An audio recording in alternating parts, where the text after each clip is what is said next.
City life style ఇదో స్వర్గసీమ. నిద్రపోని నగరంలో అర్ధరాత్రి దాటిన అంతులేని వినోదం, ఉల్లాసం. పూర్తి వివరాలకు చదవండి రేపటి Sakshi Hyderabad edition. BRS plan లో భాగంగానే వికారాబాద్ కలెక్టర్ పై దాడి జరిగిందని కాంగ్రెస్ ఆరోపిస్తోంది. కలెక్టర్ను చంపేందుకు కుట్ర చేశారని కాంగ్రెస్ నేత జగ్గారెడ్డి ఆరోపించారు. కాంగ్రెస్ ప్రభుత్వం చేస్తున్న అభివృద్ధిని బీఆర్ఎస్ అడ్డుకుంటోందని వెల్లడించారు ఆయన. కాంగ్రెస్ ప్రభుత్వం ఫెయిల్ అయిందని ప్రచారం చేసేందుకు బీఆర్ఎస్ కుట్రలు చేస్తోందని ఆరోపించారు.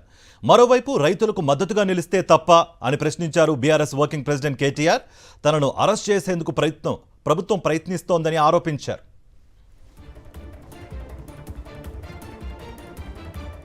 ఈ అంశానికి సంబంధించి మరింత సమాచారం మా ప్రతినిధి రాకేష్ అందిస్తారు. గాంధీభవన్ వద్ద నుంచి రాకేష్. వికారాబాద్ కలెక్టర్ పైన జరిగిన దాడికి సంబంధించిన విషయంలో కాంగ్రెస్ బీఆర్ఎస్ మధ్య తీవ్ర వాగ్వాదం జరుగుతుంది. నేతలు ఆరోపణలు, ప్రత్యేక ఆరోపణలతో అరెస్టుల వరకు కూడా వెళ్ళిన పరిస్థితి కనబడతా ఉంది. ఇప్పటికే అక్కడ ఎవరైతే దాడికి పాల్పడ్డారో అందులో ఉన్న వారందరినీ కూడా అరెస్ట్ చేశారు. ప్రస్తుతం సంగారెడ్డి జైల్లో వారందరినీ కూడా ఉంచడం జరిగింది. అయితే ఈ సందర్భంగా బీఆర్ఎస్ పక్కా ప్లాన్ ప్రకారమే అధికారులపై దాడులు చేసింది. ప్రభుత్వం ఉన్నప్పుడు అధికారులను ఉపయోగించి ప్రజలపై దాడులు చేశారు. ఇప్పుడు ప్రతిపక్షంలోకి వచ్చిన తర్వాత పార్టీ కార్యకర్తలతో అధికారులపై దాడులు చేసి పనులు జరగకుండా చూస్తున్నారంటూ కూడా కాంగ్రెస్ నేతలు ఆరోపిస్తున్నారు. కలెక్టర్ పైన ఒక దాడి జరిగింది, దీన్ని చంపే కుట్రగా జరిగిందంటూ కూడా కాంగ్రెస్ వర్కింగ్ ప్రెసిడెంట్ జగ్గారెడ్డి కూడా ఆరోపించడం జరిగింది. పీసీ చీఫ్ మహేష్ కుమార్ అయితే ఏకంగా ప్రభుత్వాన్ని కూల్చేందుకు ఇది ఒక ప్లాన్ ప్రకారం అధికారులపైన దాడులు చేస్తే మిగతా అధికారులను పనులు చేయకుండా ఉంటారనే ఒక భయం పెట్టే ప్రయత్నం జరుగుతుందంటూ కూడా బీఆర్ఎస్ పైన పీసీ చీఫ్ మహేష్ గౌడ్ ఆరోపణలు చేశారు. మొత్తంగా కేటీఆర్ఐ మొత్తం వ్యవహారాన్ని నడిపారనేది కాంగ్రెస్ ప్రధాన ఆరోపణగా కనిపిస్తూ ఉంది. దీనికి సంబంధించి ఛార్జ్ షీట్కి సంబంధించి ఏవైతే ఆరోపణలు ఉన్నాయో వాంగ్మూలం సంబంధించి దాని విషయంలో కూడా కేటీఆర్ పేరు చేర్చడం జరిగింది. అయితే ఈ సందర్భంగా కాంగ్రెస్ ఆరోపణలను పోలీసు చేస్తున్న ఏవైతే విషయాలు వెల్లడిస్తున్న విషయాలు ఉన్నాయో వీటిపైన బీఆర్ఎస్ ఖండిస్తుంది.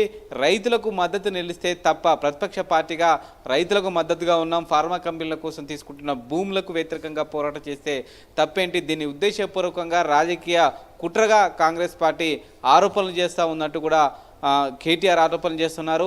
అవసరమైతే జైలుకు వెళ్ళడానికి సిద్ధమంటూ కూడా నిన్న స్టేట్మెంట్ ఇచ్చిన పరిస్థితి కనబడుతుంది. ఈరోజు సంగారెడ్డికి వెళ్ళి సంగారెడ్డి జైల్లో ఉన్న రైతులు ఎవరైతే ఉన్నారో అరెస్ట్ అయిన వారందరినీ కూడా కేటీఆర్ అలాగే బీఆర్ఎస్ టీం అంతా కూడా కలవబోతోంది. ఆ సందర్భంగా మళ్ళీ కాంగ్రెస్ అరెస్టులపైన మాట్లాడే అవకాశం ఉంది. అయితే సంబంధించి మహేష్ భగవత్ నేతృత్వంలో ఒక టీం అయితే దీనిపైన మొత్తం కూడా ఎంక్వైరీ చేస్తూ ఉంది. ప్రభుత్వం కూడా సీరియస్గా ఉండడంతో 1-2 రోజుల పైన దీనిపైన ఒక పూర్తిస్థాయి నివేదిక ఇచ్చే అవకాశం కనిపిస్తుంది. అసలు ఈ మొత్తం వ్యవహారం ఏ విధంగా జరిగింది, సురేష్ ప్రోద్బలంతోనే కలెక్టరు ఆ లగచర్ల విలేజ్కి వచ్చారా, ఏం జరిగింది అంతకుముందు, అలాగే సంబంధించి మిగతా సంబంధించి పట్నం నరేందర్ రెడ్డితో ఎవరెవరు మాట్లాడారు, కేటీఆర్ నిజంగా మాట్లాడారా, ఈ కాల్ డేటా అంతా కూడా సేకరించే పనిలో ఉన్నారు. పూర్తి ఆధారాలు సేకరించిన తర్వాత నరేందర్ రెడ్డి పైన ఎవరున్నారనే దానిపైన ఫోకస్ చేసి అరెస్టులు చేసే అవకాశం కనిపిస్తూ ఉంది. ప్రభుత్వం మాత్రం నిశ్చితంగా పరిశీలిస్తుంది. ఖచ్చితంగా అధికారులు పూర్తిస్థాయి డేటా సేకరించిన తర్వాతే నెక్స్ట్ స్టెప్ తీసుకోవాలన్న ఆలోచనతో ప్రభుత్వం ఉన్నట్టుగా తెలుస్తుంది. రైట్ రాకేష్.